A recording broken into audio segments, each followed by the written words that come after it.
Hello guys, for today's video mag-unbox tayo ng DJI Osmo 360 camera. So, umorder tayo sa extra.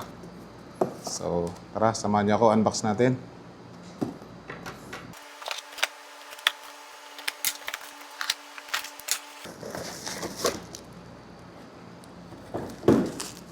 So, ayan. Bale, ito yung pinaka-unbox niya. Naka-bubble wrap pa.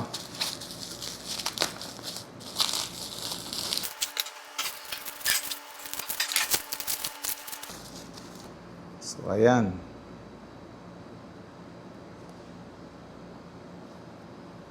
So, bali meron na siyang kasamang battery case. Ayan, bali tatlo yung battery niya. Then, meron siyang selfie stick, 1.2 meters. Visible selfie stick. So, adventure combo.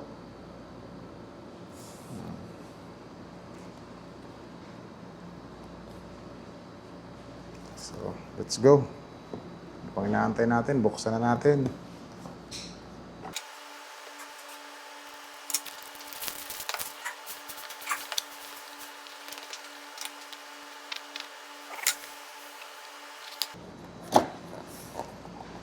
So, ayan. Unang box. Ayan yung kanyang accessories. Ayan yung kanyang yung 360 camera.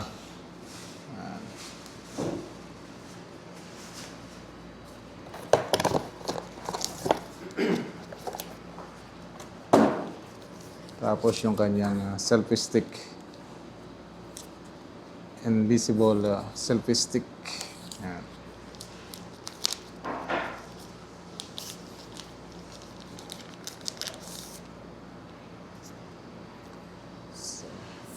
So ayan. Meron na siyang nakalagay na Osmo. Ayan.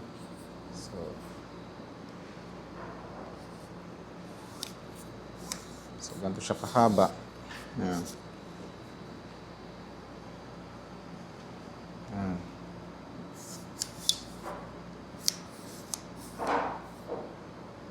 So meron siya dito. May thread para sa stand.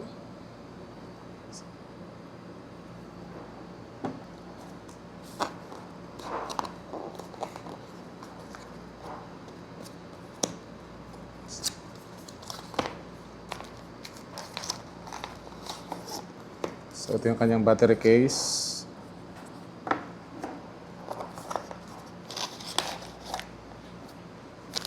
Yung pouch.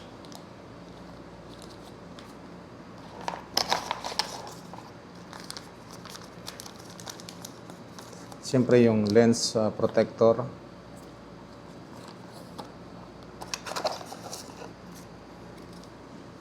Siyempre yung kanyang manual.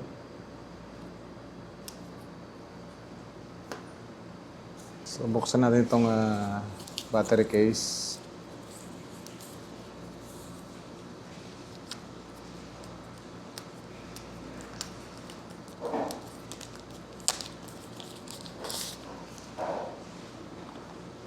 Yan, so bali meron na siyang tatlong battery.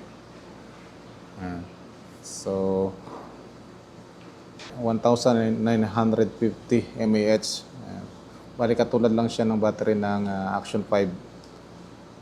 DJI Action 5 Pro. Yan. Pareho lang sila. Then yung kanyang pouch.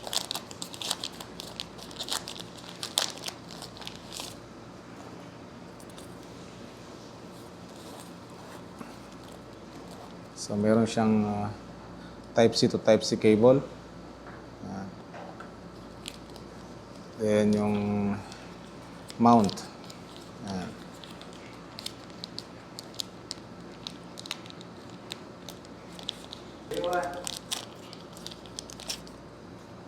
Yan, yung kanyang mount.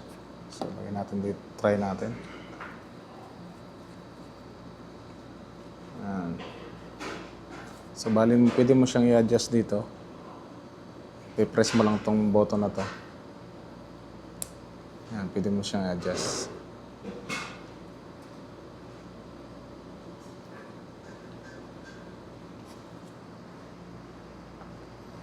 Then, meron na rin siyang ayan, cloth. Panglinis. Ayan.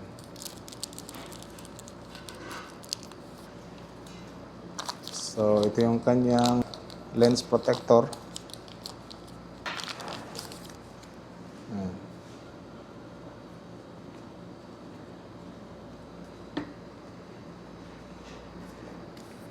So, ito na yung kanyang pinakang camera, yung 360 camera.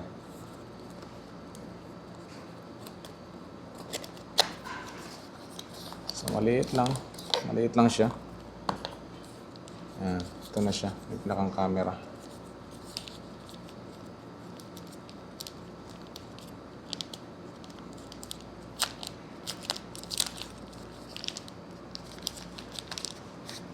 Ayan, ito na siya.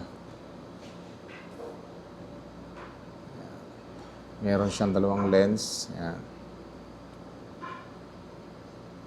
Ito yung screen niya.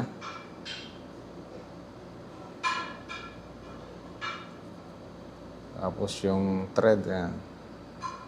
Para sa stick. At mount. Then,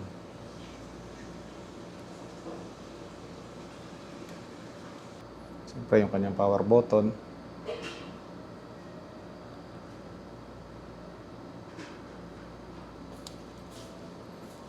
So, dito naman yung kanyang battery.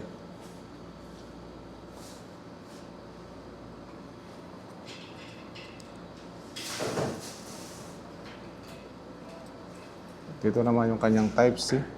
Ayan, dito.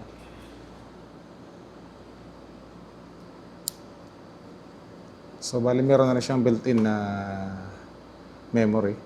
105 GB. Then, pwede mo pa siyang lagyan ng extra SD card. So, lagayan natin ng battery.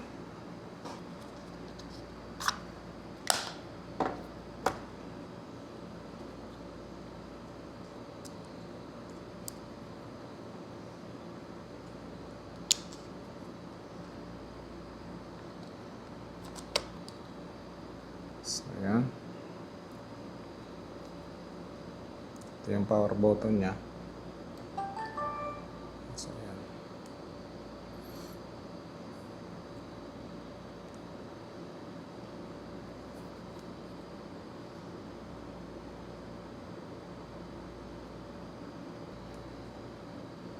So, ito na siya ngayon.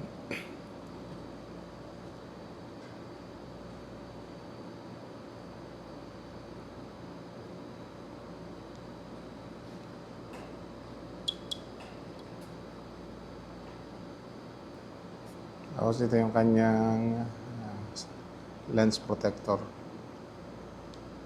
Let's try natin dito sa magnetic mount. Ayan. Wow. So, pwede natin i-adjust ito. Press lang natin. Ayan.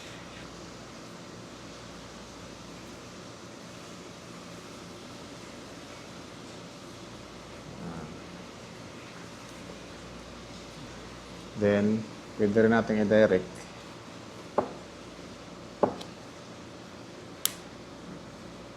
Pwede natin tanggalin to, itong mount niya.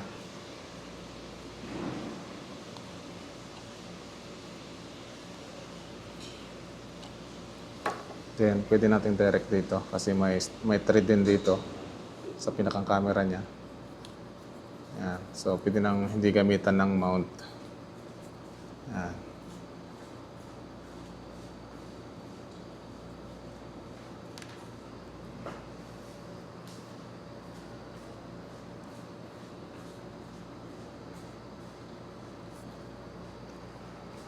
So, yun lang. Tatry natin yung video mamaya.